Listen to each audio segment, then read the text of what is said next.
Bienvenue à tous, nous sommes ici à la Foire de Châlons, le grand événement régional incontournable de la rentrée. Alors la Foire de Châlons, vous connaissez peut-être, ce sont des concerts, des stands commerciaux, mais cette foire c'est aussi une fenêtre sur le monde agricole. Et c'est pour ça que nous sommes ici. Terres et Vignes de l'Aube a voulu organiser une série de rencontres, d'interviews, de reportages pour vous montrer la force du monde agricole aubois. Ce sont des petites émissions de 6 minutes qui vont vous permettre de découvrir énormément d'acteurs et d'entreprises du monde agricole au bois. Je vous propose de découvrir l'ensemble de ces émissions tout de suite en images. Terres et Vignes de l'Aube est à la Foire de Châlons pour une série d'émissions spéciales consacrées au monde agricole et au monde agricole au bois. On a voulu occuper ce grand événement régional pour parler aussi de Terres et Vignes, à tout seigneur, tout honneur.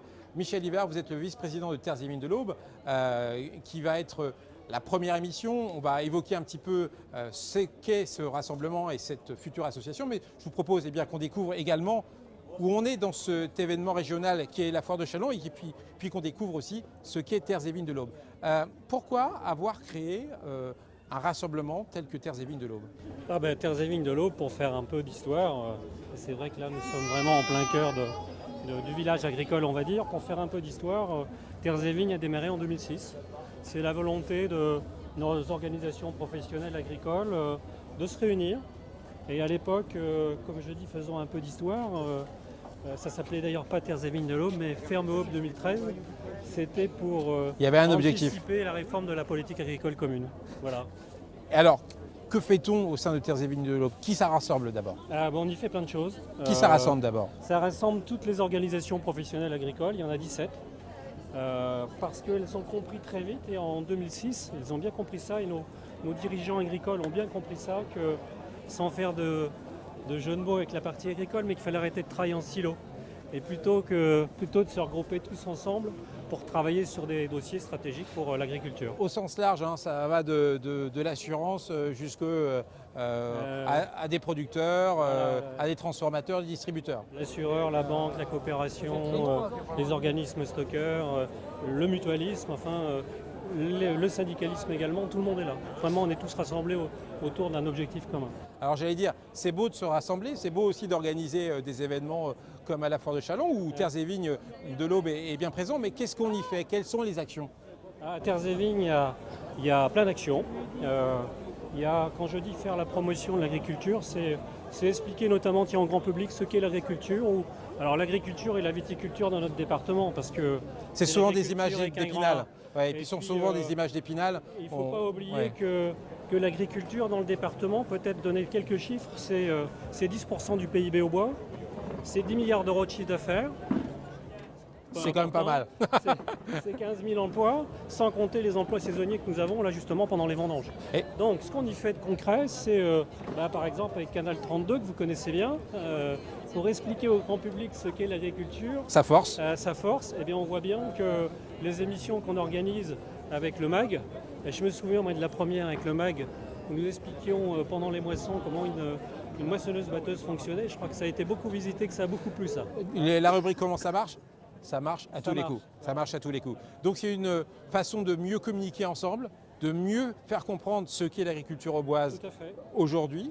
Parce que ce que je disais, ce sont souvent des images d'Épinal pour un urbain. Alors que, et je peux en témoigner, moi qui participe aussi à Terres et Vignes de l'Aube, le MAG, je peux témoigner que c'est toujours un monde en ébullition et en recherche d'innovation constante. C'est ça. Est-ce que, maintenant que ce rassemblement a été créé, qu'il y a des premières actions, on parlait de communication, est-ce que ce rassemblement est amené à évoluer, à avoir des actions différentes ou à évoluer sur un plan ne serait-ce juridique? Et bien là, on va avoir une évolution importante là, à la rentrée, puisque j'ai bien parlé de collectif tout à l'heure. Là, on est en train de parler de l'avenir, de nos projets. Et justement, Terres et Vignes de l'Aube va devenir une association avec un bureau, un président, un vice-président. Il y a déjà un bureau, vous l'avez dit, qui a déjà été élu, entre guillemets. Et là, on est en train de travailler carrément sur notre modèle économique, justement, pour pérenniser l'avenir de Terres et Vignes, parce que ça existe depuis 2006. Et que effectivement chacun sait que de créer un collectif comme ça c'est facile, mais après il faut le faire vivre. Oui. Et c'est en allant justement, pourquoi on veut être une association, parce que je crois que l'heure est venue d'aller chercher de nouveaux partenaires qui travaillent notamment avec le monde agricole Il y a la SNCF, je crois, qui est là, ERDF, Orange, enfin, tous ces Oui. grands comptes qui travaillent autour, parce qu'un collectif de 17 organisations professionnelles agricoles, c'est important. En augmentant peut-être d'autres possibilités d'action, et on va aller au-delà de la communication. Oui, on va là organiser, justement, il y a un chantier sur le gaz dans notre département, donc là, on va, chez GRT Gaz, on va organiser des visites, là d'ailleurs ça va être cette semaine. En plus, on a Fibre Recherche Développement, qui est peu connu en fait, mais qui est dans l'Aube. Là c'est pareil, on va organiser aussi une visite dans cette entreprise. Et puis on va aussi organiser des conférences dans le département là, parce qu'il y a une nouvelle région agricole qui va naître. Il y a des enjeux forts autour de ça, il y a des attentes du public, qu'ils soient agricoles ou non agricoles, et on va organiser là une conférence à la fin de l'année. Mais on fait encore bien plus d'autres actions que ça, quoi. Alors je suppose que ça se finit toujours avec un peu de dégustation. Oui.